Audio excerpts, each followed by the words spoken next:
కృష్ణా జిల్లా గుడ్లవల్లేరు ఇంజనీరింగ్ కళాశాలలో రహస్య కెమెరాలు పెట్టారనే ప్రచారాన్ని ప్రభుత్వం చాలా సీరియస్ గా తీసుకుంది. విచారణను ముఖ్యమంత్రి చంద్రబాబు స్వయంగా పర్యవేక్షిస్తున్నారు.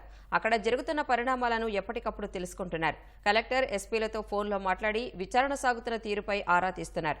ప్రతి 3 గంటలకోసారి ఈ ఘటనపై తనకు రిపోర్ట్ చేయాలని సీఎం ఆదేశించారు. సమగ్ర దర్యాప్తు జరిపి రహస్య కెమెరాల ద్వారా వీడియోల చిత్రీకరణ జరిగిందని తేలితే కారకులపై కఠిన చర్యలు తీసుకోవాలని ఆదేశించారు. కాలేజ్ యాజమాన్యం, అధికారుల అలసత్వం ఉంటే చర్యలు తప్పవని హెచ్చరించారు. విద్యార్థినుల వద్ద ఆధారాలు ఉంటే నేరుగా తనకే పంపాలని సీఎం కోరారు. విద్యార్థులెవరూ అధైర్యపడవద్దని, తల్లిదండ్రులు కూడా ఆందోళన చెందాల్సిన అవసరం లేదని, ప్రభుత్వం తగిన చర్యలు తీసుకుంటుందని హామీ ఇచ్చారు. సీఎం ఆదేశాల మేరకు మంత్రి కొల్లు రవీంద్ర, ఎమ్మెల్యేలు, కలెక్టర్ డీకే బాలాజీ, ఎస్పీ కళాశాలకు వచ్చారు. ధర్నా చేస్తున్న విద్యార్థులను అడిగి వివరాలు తీసుకున్నారు. ఘటనపై నిజ నిర్ధారణకు కమిటీ ఏర్పాటు చేస్తున్నట్లు ప్రకటించారు. తప్పు చేసిన వారిని గుర్తించి కఠిన చర్యలు తీసుకుంటామని విద్యార్థులకు భరోసా ఇచ్చారు. పోలీసు వచ్చారు, కలెక్టర్ గారు వచ్చారు, గవర్నమెంట్ సైడ్ నుంచి మేము వచ్చాము. మీకు పూర్తి హామీ ఇస్తున్నాం. దీన్ని టోటల్గా ఎంక్వైరీ చేసి దీని మీద కూడా విచారణ చేయకుండా మనం ఏది కూడా చెప్పలేము. కాబట్టి ఎవరైతే ఇన్వాల్వ్ అయినారో వాళ్ళు ఎవరిని కూడా దీంట్లో వదిలే సమస్య లేదు. ఇందాక కూడా చెప్పిన అదే మళ్ళీ చెప్తున్నాం. ఎందుకంటే చాలా సీరియస్గా తీసుకుంది. సీఎం గారే స్వయంగా మమ్మల్ని అందరికీ పంపించడం జరిగింది. మొన్న కూడా ఆయన స్టేట్మెంట్ ఇచ్చారు.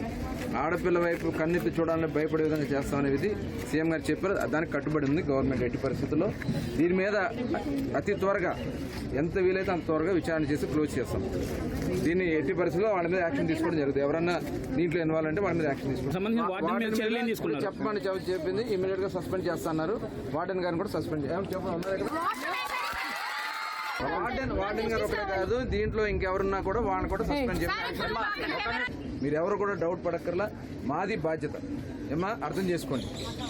ఇంకా ఇట్లాంటిది మళ్ళీ రిపీట్ అవ్వాలంటే రాష్ట్రం వైపు ఈ స్టేట్ లో ఇలాంటిది మళ్ళీ రిపీట్ కావాలంటే భయపడే వినమ్మా. ఇప్పుడు విచారణ చేయాలంటే వాళ్ళని తీసుకెళ్లి అక్కడ చాలా బాధతో బాధ్యతతో ఆయన కూడా దిగ్భ్రాంతి చెంది ఎమ్మెల్యేలు, మంత్రులు, కలెక్టర్, అదేవిధంగా ఎస్పీ గారు అందరూ వెళ్ళి అక్కడే ఉండి రెస్టోర్ చేయండి. మనది రక్షణ కల్పించే ప్రభుత్వం. అక్కడ సేఫ్టీ ఉండాలా, ప్రొటెక్షన్ ఇవ్వాలి.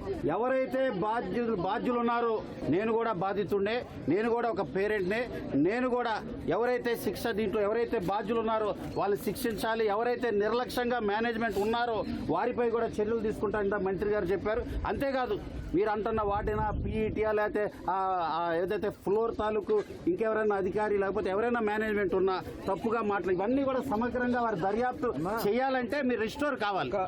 మా ఇన్వెస్టిగేషన్ టీం ఆల్రెడీ ఇక్కడ రెడీగా ఉంది. 4 సభ్యులు మినిస్టర్ గారు కూడా చూశారు, ఇక్కడే ఉన్నారు.